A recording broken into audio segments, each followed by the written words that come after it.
পালং শাক বয়েল হয়ে গেছে। পালং শাকটা এবার আমরা ঠান্ডা জলে ডুবিয়ে রাখলাম। ফ্রিজ থেকে ঠান্ডা জল বের করলাম, তার মধ্যে পালং শাকটা ডুবিয়ে রাখলাম। তাতে কি হয়, পালকের এই সবুজ রঙটা ফিরে আসে। ফুটানো হবার পর ঠান্ডা জলে আমরা ডুবিয়ে রাখলাম পালং শাকটা।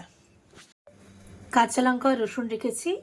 এবার পালং শাকটা তুলে নেব, তুলে নিয়ে কাঁচা লঙ্কা রসুন দিয়ে মিক্সিতে গ্রাইন্ড করব।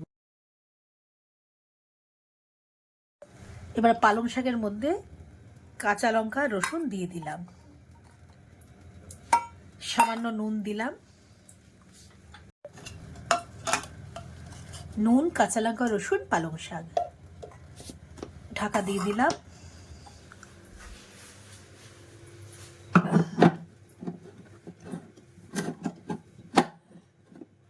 এবার মিক্সিতে এটা গ্রাইন্ড করব।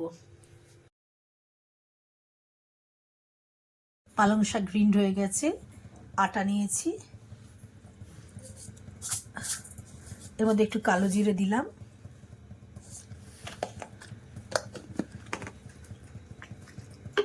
আগে নুন দিয়েছিলাম ওই জন্য নুন খুব কম দিচ্ছি আটার মধ্যে।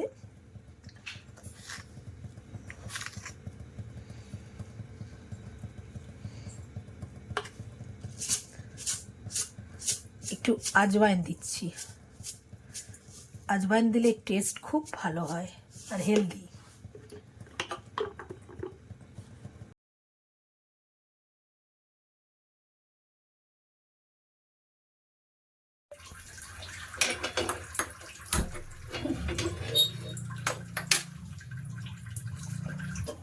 ডোটা খুললাম, দেখুন ডোটা 30 মিনিট রেস্টে রেখেছিলাম, খুব সুন্দর ডোটা হয়েছে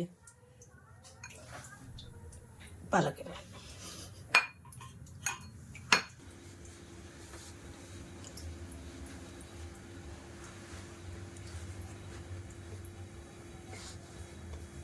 এবার এটা বেলছি।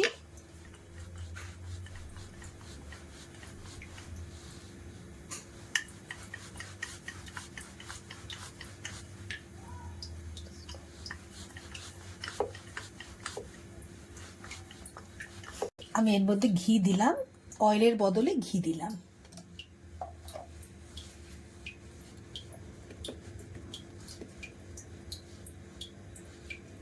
ঘিটা জমে গেছে, একটু লিকুইড করে নিলে ভালো হয়।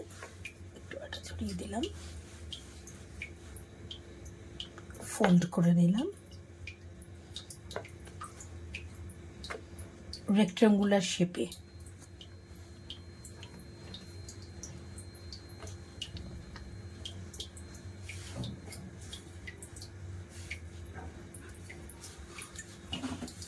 আর একটু আটা দেব।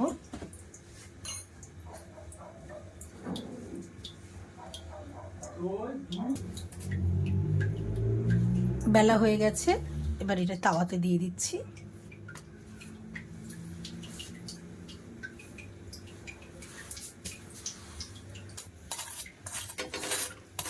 গাওয়া ঘি দিলাম,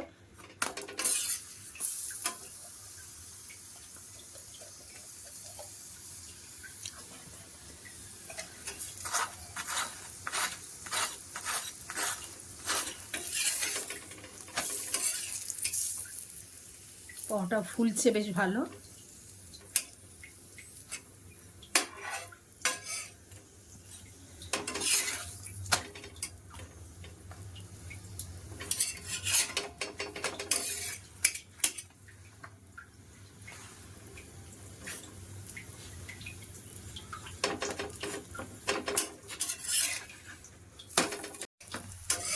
এপিঠ হয়ে গেছে পরোটার।